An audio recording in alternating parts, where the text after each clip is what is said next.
이삭이 나이 많아 눈이 어두워 잘 보지 못하더니 맏아들 에서를 불러 가로되 내 아들아 하매 그가 가로되 내가 여기 있나이다 하니. 자, 이삭이 이제 나이가 많아 눈이 어두워졌다니까 얼마나 나이 많았을까요? 그것은 이삭이 몇 살에 장가들었죠? 예? 40에. 그래서 아들을 몇 살에 놓았죠? 예? 성경 다 읽은 거 다 까먹으셨구나. 60에 아들을 낳았어요. 그러고 난 다음 에스가 몇 살에 장가들었죠? 예? 바로 전번주일에 배웠는데 아이고 답답해라.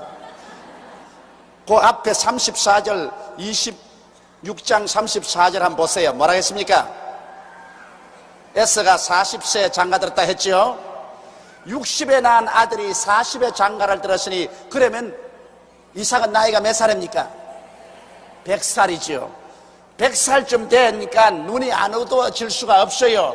하나님이 아무리 신유의 권능을 행하신다 하더라도 늙는 것은 어찌할 도리가 없어. 그래서 이삭이 나이 많아 그럴 때는 이삭이 벌써 100살이 넘었다 그 말인 것입니다. 60에 낳은 아들이 40이 되어서 장가를 들었으니 이삭이 나이 많아 눈이 어두워 잘 보이지 못합니다. 요사이 같이 돋보기라도 있었으면 이렇게 끼고 보면 보일 것인데 옛날에 돋보기도 없고 하니까 뭐 눈이 잘 안 보이죠. 그런데 맏아들 에스를 불러 가로되 아들아 하매 그가 가로되 내가 여기 있나이다 하니. 여기 보면 이삭은 에스를 사랑했다. 그건 왜냐, 이삭은 자기 성격이 아주 차분하고 얌전하고 편안한 사람이 있었습니다. 그런데 그 아들 에스는 이삭 아버지하고 성격이 영 다릅니다. 에스는 아주 활달하고 남성답고 큰 산과 들로 뛰어다니면서 창을 던지고 활을 쏘고 해서 짐승을 잡아와서 그것을 집에 메고 와가지고는 아버지 보는 앞에서 척척척척척 요리해가지고서 아버지 사냥한 거 잡으세요 이러니까 아버지가 그 아들 좋아했습니다. 왜냐하면 사람은 자기 성격과 정반대가 되는 성격을 좋아합니다.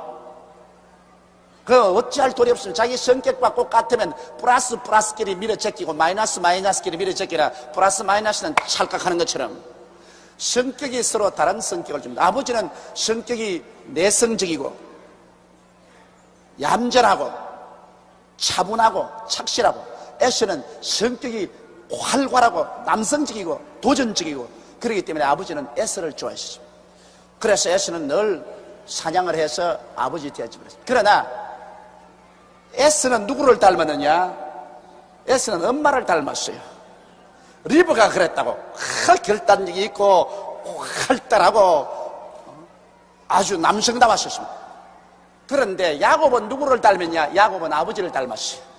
야곱은 차분하고 집에서 어머니 부엌에 불 때면 가서 같이 불 떼주고 그릇 씻어주고 그래서 엄마 뒤에 치맛자락 짜고 졸졸졸 따라다녔어요. 그 엄마는 성격이 또 굉장히 활발하니까 활발한 맏아들은 좋아하지 않고 얌전한 둘째 아들이 좋다고. 활발한 맏아들은 막 활달하고 그냥 남성답고 밤마다 아침만 먹으면 들에 뛰어나가서 저녁에 돼야 사냥에 돌아오고 이런 것보다는 엄마 바느질한 옆에 가만히 앉아가지고서 엄마 이야기 듣고 엄마가 물 가져오너라 그러면 뛰어가서 또 물 떠오고 자 이게 좀 도와다오 그럼 와서 도와주고 밥 짓는데 불 지펴주고 그 차분한 둘째 아들을 사랑했다. 그래서 성격상으로 차분한 아버지는 활달한 에스를 사랑했다. 또 활달한 어머니는 차분한 야곱을 사랑하고 그래서 이 가정에 그만 편애가 딱 들어갔습니다. 아버지는 에스라면 끔찍하게 사랑하고 어머니는 야곱이라면 끔찍하게 사랑했다. 이래서 가정적인 비극이 있다고 하는 것입니다. 아버지 어머니가 서로 조화를 해서 두 아들을 똑같이 공평하게 사랑했으면 좋겠는데 그렇지를 못했어요. 아버지는 그냥 맏아들 끼고 돌고 엄마는 둘째 아들 끼고 돌았다. 편애라는 것은 여러분 무섭습니다. 그러면 형제들 간이라도 편애를 하게 되면 마음속에 감정이 생겨나게 되는 것입니다. 형제가 날 꼭 같이 사랑해야 돼요. 좀 더 말 잘 들으면 특별히 사랑하겠지만 그건 속으로 부모가 사랑해야지 겉으로 보이는데 사랑하면 문제가 생깁니다. 나도 그래요. 이 주의 종으로 있으면서도 우리 성도들, 특별히 사랑하는 성도들도 계시고 덜 사랑하는 성도들도 있어요. 실상 주의 종들도 특별히 귀한 주의 종이 있고 좀 덜 귀한 종이 있지만은, 다른 사람 보는 앞에서 특별히 덩어리 두들겨주고 악수하고 훌륭하다고 해놓으면 그만 딱 시험에 들어버립니다. 전부 다. 그래서 많은 사람들이 조 목사 굉장히 차단 말을 하는데, 내가 차지 아니할 도리가 없어요. 다 좋게는 할 수 없으니까 차는 게 낫다고. 차라리 찬 것이 한두 사람 특정인을 좋아해가지고서 그로 말미암아 서로 마음속에 상처를 입게 하는 것보다는 낫다고 말입니다. 그래서 별 도리 없이 찬 것 같지만은 실제는 속은 따뜻합니다. 그러나 겉은 작전상 차게 노는 겁니다. 다 따뜻하게 놀 수는 없고, 그러니까 여러분께서 이해를 해 주시기 바랍니다. 이삭이 가로되 내가 이제 늙어 어느 날 죽을는지 알지 못하노니, 그런즉 내 기구 곧 전통과 활을 가지고 들에 가서 나를 위하여 사냥하여 나의 즐기는 별미를 만들어 내게로 가져다가 먹게 하여 나로 죽기 전에 내 마음껏 내게 축복하게 하라. 여러분, 아버지는 그 가정의 제사장입니다. 그것은 아담도 그 가정의 제사장이고 아브라함도 그 가정의 제사장, 이삭도 야곱도 그 가정의 제사장입니다. 그러므로 축복은 이 제사장을 통해서 흘러내려오는 것입니다. 이 아버지가 예수를 잘 믿고 하나님을 잘 믿으면 아버지의 축복을 통해서 그 자녀들이 축복을 받습니다. 아버지가 저주하면 그 자식이 저주받습니다. 여러분, 노아 때 보십시오. 노아가 셈, 함, 야벳을 축복하고 저주했는데 그 자손들이 그대로 되어버리고 말았지 않습니까? 그래서 여기 이삭이 이제 자기가 나이가 많아 눈도 안 보이고 기운이 쇠잔하니까 이제 죽을 때가 가왔으니까 죽기 전에 아들에게 축복을 상속으로 주겠다는 것입니다. 제사장으로서 이제는 아들에게 축복을 해주겠다. 아버지가 축복해주면 그 축복은 하나님이 그대로 들으시고 그걸 집행하는 거죠. 왜냐하면 한 가정의 아버지가 그 제사장입니다. 아버지의 축복을 따라 자녀들이 축복을 받는 것입니다. 재산 상속과 한 가지입니다. 이러므로 오늘날 또 여러분 성경에 말하시면 내 부모를 공경하라. 그래야만 네가 세상에서 잘 되고 장수하리라. 그렇지 않습니까? 부모를 공경하면 부모가 가만히 있겠어요? 부모가 주야로 자식 잘 되라고 축복하지 않겠습니까? 그러면 그 부모의 축복은 자손이 세상에서 잘 되고 장수하게 되는 거예요. 이렇기 때문에 여러분, 부모에게 축복받으려면 부모에게 효도하십시오.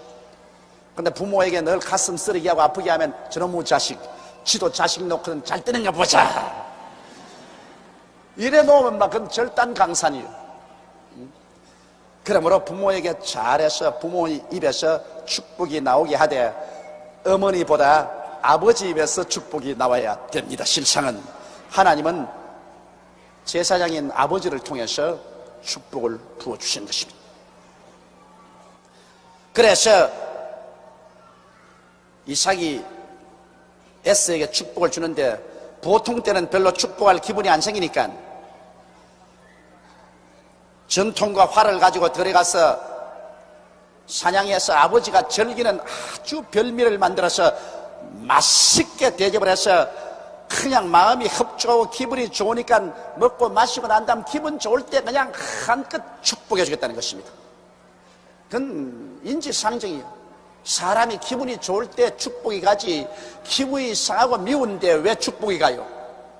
사랑하면 오장육부를 다 뽑아줘도 아깝지가 않아요. 미움은 손톱 발톱도 안 줘요. 사람의 마음이라는 것은 그렇습니다, 여러분. 그렇기 때문에 오늘날 국제 외교 같은 것도 외교를 잘해서 서로 나라가 서로 사이가 좋아지면 무역이 잘 되고, 외교가 잘 안 되어서 서로 오해가 들어오고 미워지면 그만 딱 꺼져버립니다. 인간 사회라는 것은 눈에 안 보이는 이 사랑과 미움의 문제, 이것이 언제나 개입되어 있는 것입니다. 그러므로 사랑이 뭉쳐지면 큰 일을 하게 되고 미움이 들어와서 분열을 시켜놓으면 파탄에 이르게 되는 것입니다. 그러므로 이 아버지가 자기 맏아들을 사랑하지만은 그러나 별미를 먹고 기분이 좋을 때야 사랑이 더 넘치기 때문에 더 축복을 해준다. 내가 전에 안 그럽니까? 한 가정에서 남편의 사랑은 어디에서 나온다고요? 어디에서 나온다 그럽니까? 위장에서 나온다 그랬죠? 여러분, 결혼하기 전에는 서로 얼굴을 보고 사랑하고, 결혼하고 살면은 남편의 사랑은 위장에서 나온다. 부인이 별미를 만들어주면 부인을 사랑하게 돼요. 그런데 아침 저녁으로 그냥 솜씨가 나빠가지고 입에 넣으면 아주 쓴 반찬에 쓴 음식에 태태태 하면 그 인물이 양귀비 같아도 딱 보기 싫다고 그냥. 인물이 무슨 소용이 있어. 가자 인물 좋은 것은 처음 결혼하기 전에 좀 좋고 한 1년쯤 살면 그만 덤덤해요. 살아갈수록 좋은 것은 마음이 이쁜 것이 살아갈수록 고마운 겁니다. 내가 우리 아들들 두고서 늘 말할 때, 야, 인물 보고 장가가지 마라. 인물은 한 1년쯤 지나면 좋은지 안 좋은지 모른다. 그러나 마음이 이쁜 것은 지나갈수록 자꾸 좋아진다. 그러므로 마음이 이쁜 부인을 택하되 플러스 알파로 요리 잘하는 부인을 택해라. 반드시 결혼하기 전에 바캉스를 간든지 캠프를 가든지 해서 요리 솜씨를 봐라. 내가 음식을 잘 만드느냐 못 만드느냐 봐야지. 아무리 이뻐도 음식을 개죽같이 만들어 놓으면 그 박살난다. 박살나. 그냥 집에 들어오기도 싫고. 그러므로 애정이라는 것은 마음과 위장이 있습니다. 그것 잊지 마십시오. 마음이 이쁘고 위장이 만족하면 사랑이 넘쳐나요. 그게 하나님 얼마나 공평하십니까? 하나님께서 미인은 별로 많이 만들어 놓지 않으셨습니다. 그러므로 미인이 못됐다고 해서 탄식할 필요는 없습니다. 그러나 마음이 아름다운 것은 내가 마음을 아름답게 만들 수가 있다고요. 사람이 살아보면 마음이 아름다운 것이 최고로 아름다운 것입니다. 얼굴의 아름다움은 그 얼마 있지 않아요? 꽃같이 시들어버리고 마는 거예요. 마음이 아름답고 음식 잘 만드는 부인과 며느리를 구하게 되시기를 주의 이름으로 축원합니다.